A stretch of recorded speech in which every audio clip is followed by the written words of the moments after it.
Good morning, friends. Welcome back to Willow Creek Homestead. My name is Kenzie if you are new here. And in today's video, we have a ton of potatoes and carrots that we are going to be harvesting together. And we'll probably find some other things to do. But for the meantime, I need to get Hershey and Brownie's food containers set up in the chicken coop. I moved the bunnies down here yesterday and I need to get a new food container set up for them and check on them because they have been in here with all of my chickens and hopefully have not been getting bullied and pecked on too much. Say good morning, girls. Good morning, everyone. Oh, I see Hershey. Hershey, what are you doing? Are you having fun with all the chickens? Say good morning. Good morning, Hershey. Oh, they have figured out how to get in and out of the coop, and there's Mr. Brownie. Good morning, boys. Good morning. So I've never done this before, having the bunnies in with the chickens, but I'm going to try it out. We have a 3-day weekend this weekend, so it's kind of just like a trial period, and I'm going to put their food up. I'm thinking of doing it like over here on this wire. And hopefully the chickens don't like it. I don't know. I looked it up. It's not bad if chickens eat rabbit food. And I know a lot of people that integrate their rabbits and chickens together. So we'll try it out and see how it works. But I'm going to get their food filled up really quickly. Watch out, girls.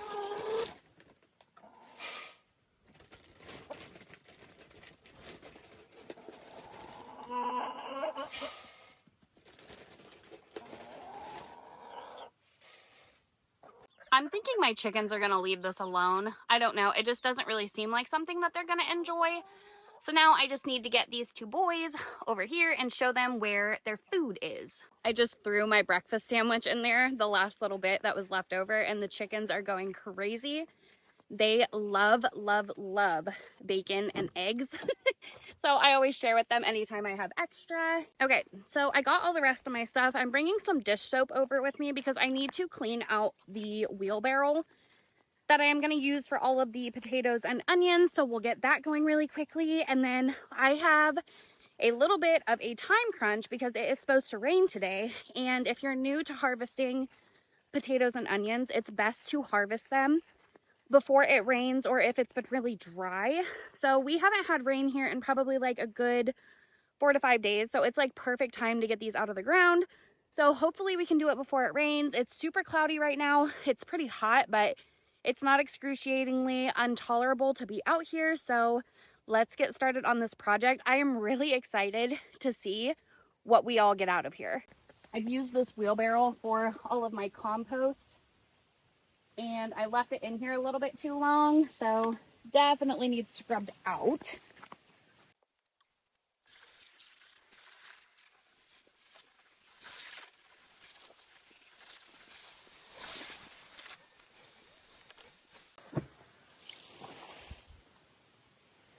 My husband's probably going to kill me for putting all of that in the yard, but it's okay.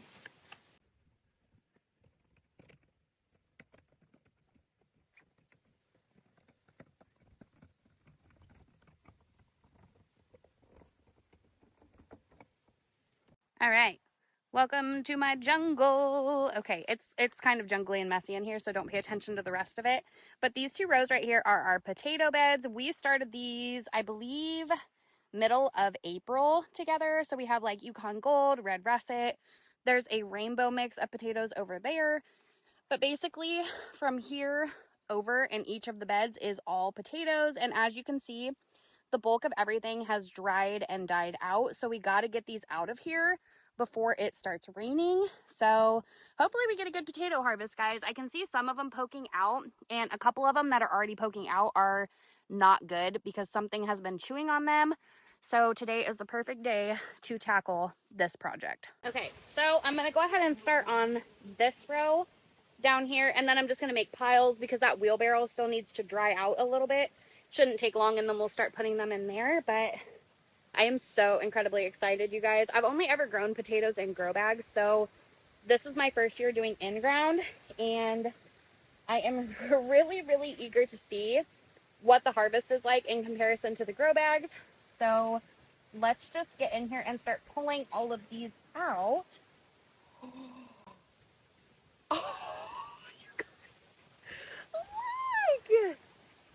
my goodness, that's a big one.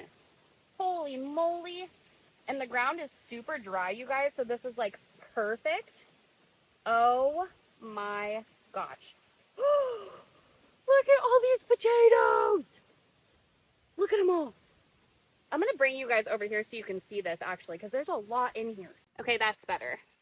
This ground out here in my garden is not like very level, so I didn't want to put my phone over here and then have you guys fall down, but I think you guys will be able to see what I'm doing much easier over here. And I'm going to make a pile for all of like the compost. I need to weed eat and do a bunch of stuff in here. Life has just been crazy with trying to move and get ready for our house to be sold.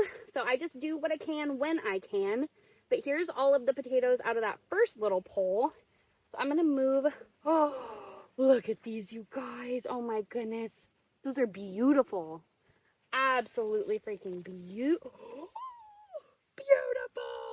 Oh no. This one's mushy. Dang it. Some of these, hopefully I'm getting to them at a decent time. I feel like I could probably have come in here and harvested some of these at least a little bit sooner, but that's okay. Oh my god. Oh my goodness. I don't know about you guys, but potatoes are one of my favorite things to harvest. It's just so freaking rewarding getting in here and getting to pull all of these out. And I love harvesting the big ones, but I especially like having the small ones to do like roasted dinners and stuff with. Those are always really, really nice to have as well. Ooh, see, a couple of those are just really mushy. I wonder why. I'm not going to try and salvage the part that is good. I'm just going to pitch it, but it's very, very weird that a couple of those are so mushy. Because it has, like I said, it hasn't rained in like 5 days. So I wouldn't expect any of them to be mushy or like too wet. But that's okay. We are going to keep going. Oh, here's a big one. Oh, here's a big one. Look, you guys. And this one is so mushy. Yay. How awesome. Yeah, so all of these should be Yukon Golds. I think I did this whole row in Yukon Golds. Oh. Ah. Holy crap, you guys. Look at that one. Wow. That's amazing. Honestly, you guys, for the first year doing in-ground, I'm blown away by the success of my entire garden, if I'm being quite frank and honest with you. I'll turn you around and show you a couple things. I don't want to do too much because I do want to give you guys a July garden tour. But for it being the first year, I just ate a mouthful of dirt because that was all over my glove. For it being the first year, it has just absolutely blown my expectations out of the water. And I am so incredibly grateful and thankful for anything that comes out of this. So it has been amazing, really. Even though we've been busy and I haven't been able to give this garden as much attention as it needs and requires, it has still thrived and produced so much food. And it's just been crazy. It's just really, really blown my mind. So I'm really, really thankful and happy about it. Oh my goodness, look at all of those. Also, I take back what I said about it not being intolerable because it's becoming a little bit intolerable out here, but that's okay. I'm going to try and get as much of these out as I possibly can. If it gets too hot, I may break this up and do a little bit in the evening because I have house stuff to do too, but ew. I don't know about you guys, but I freaking hate grubs. They're so nasty. I forked the ground really good and made sure that all of this was really light and fluffy before I planted my potatoes. And it's actually pretty nice because none of these are super deep. They're just basically right at surface level. So it's really, really easy to get these out of the ground.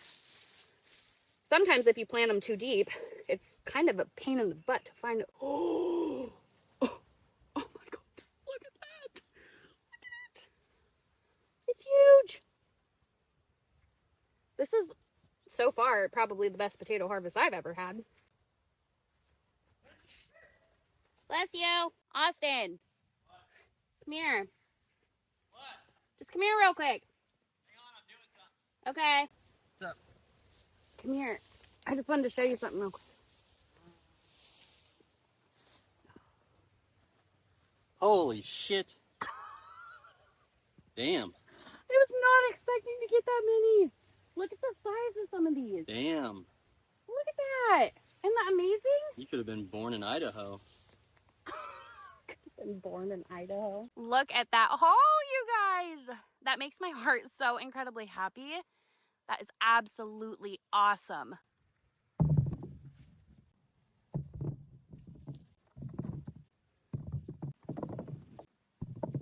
I wanted to show you guys my sunflower that has started to bloom. Look at how beautiful this is. I think this is called an autumn beauty sunflower. I can't remember, but it has a ton of them on it, and it's absolutely stunning. I completely forgot that we had a mower coming to mow the yard today.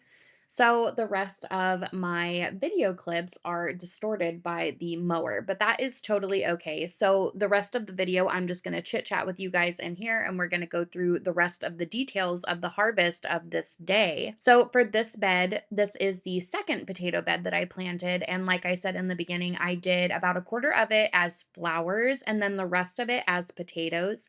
And I did a russet type of potato and then a red Norland type of potato.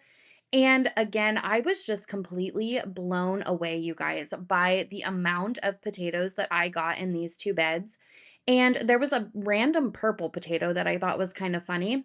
But I am convinced that the success of my potato harvest has everything to do with how I prepped the soil and not just the soil itself. So I did composted cow manure in the fall. If you guys have watched for a little while, my husband and I started setting up my garden in the fall. And originally I did composted cow manure, and then I came back in the spring and added composted sheep manure because I had a lot of you guys say that sheep manure was better than the cow manure. So that is all this row is. I did not add any amendments to it. But something that I did was I forked the ground really good. And I can't remember if they're called like row forks or like pitchforks, but they're really, really big and you can use them for your rows. So mine is about 3 foot long. And I made sure that I forked the ground and got it super, super light and fluffy. I did the same thing with this carrot row. And look at that, you guys. I am just convinced that that is what helped me with the success of these things because even in the grow bags, whenever I had grown them before, I have never had a harvest like this. So if you are going to plant potatoes and carrots, definitely make sure your soil is really, really light and fluffy so that the roots can develop deep in the ground and you get a really nice harvest. So we actually started these carrots together, I want to say like a couple months ago. We did several different kinds. So I did a yellow variety, I did Danvers 126, I did little finger carrots. I did a whole bunch of them. The first time that I planted my carrots out, they did not germinate well at all. So I waited a little bit until the first round got a little bit bigger, and then I went ahead and weeded the row really good. And then I started my second round of carrots. And some of these I definitely could have harvested a lot sooner. A couple of them were getting really woody. And there is the pitchfork that I was talking about. Whenever you go to start the row, you basically just do the same thing. And when you harvest these, you can also use a pitchfork to break up the soil. One of my really, really big carrots that was in this row actually ended up breaking off. And then I felt like another one was going to do the same thing. So I just went ahead and broke up the soil, and that will help you be able to harvest them easier. The one thing that I love about growing carrots is these last forever. So I really like to chop them up and put them in freezer bags, whether that be like vacuum sealed bags or just regular Ziploc bags, even they last for forever.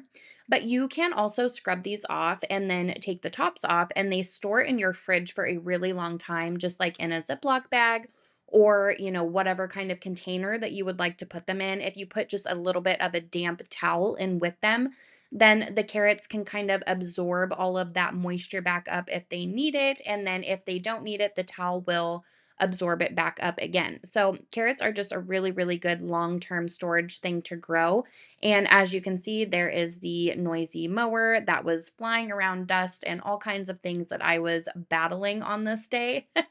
It was really not fun. But so I'm just going through all of these and getting them separated. And then I always like to share with my chickens any of the extra compost that I have, or maybe any of these carrots that are too small to put in a bag or in the freezer. And then for the potatoes and onions, I just went ahead and laid out some cardboard. So your potatoes and your onions need to cure for storage. If you are not planning on storing them long term, you do not need to do this step. But the majority of everything that I harvested on this day, I wanted to be cured so that it could be stored for a longer period of time. So this is under my porch. I'm just laying all of this stuff out under the porch. That way it gets really, really good air flow and circulation, and the skins can harden, and then no rain or anything can get to it. So there are all of the potatoes laid out, and it was really awesome to see all of my hard work finally come to fruition. So before I went to harvest all of the onions, I went ahead and took all of these carrot tops to my girls, and it has not taken them long to make this run entirely dirt. So anytime I have fresh stuff to give them, I always share. They always appreciate it. And then I just wanted to show you guys Hershey, my little bunny. He is really easy to catch in comparison to the other one, but he's just the cutest stinking thing ever. And seeing them always brightens my day. So I thought him nibbling on a carrot from the garden might bring a smile to your guys' face as well. They are Netherland dwarfs, and I swear they are just the funnest rabbits ever. So stinking cute, so easy to keep and deal with. And so it's been about a week and a half since I filmed this video, and both of them are doing absolutely amazing and with the chickens. So now we are moving on to harvesting onions. And you guys, these onions on this row got absolutely humongous.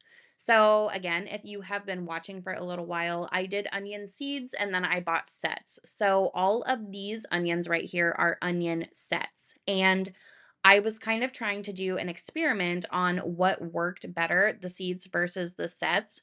And for me this year, the sets definitely did way, way better than my seeds. Now, I picked up these onion sets from an Amish greenhouse, so I am not entirely sure on the variety. I'm assuming it's some kind of short-term storage variety. So these onions will likely be the ones that I use for all of my food preservation and all of my canning. And then some of the long-term storage varieted onions we will be using more for storage and for winter eating and things like that. If they make it that long, you'll see whenever I go over to that area, they just did not get as big. And it is kind of weird because I fertilized both sets the same. So, if you did not know, onions are very heavy nitrogen feeders. Oh, and I found just a couple extra things in the garden, like some zucchinis and things that I decided to harvest while I was over here. But onions require a lot of nitrogen, and what I have found to work the best for them is the Alaskan fish fertilizer that you can find at like Walmart or on Amazon. And I fertilized my onions that I started from seed and the onion sets every 2 weeks with nitrogen. And it seems like these sets took off really, really well with the extra nitrogen. And these, as you can see, are very, very tiny. I did not end up harvesting all of them on this day, but I did come back and just pull the rest of them up. Most of them looked like they were ready to flop over anyway, and that is how you tell if your onion is ready. Once the top of the onion flops over and the stalk starts yellowing out and drying, the onion is no longer going to grow anyway, and most of these were starting to do that. So instead of just waiting a couple weeks to see if they would get a little bit bigger, which was unlikely, I did just go ahead and harvest them all.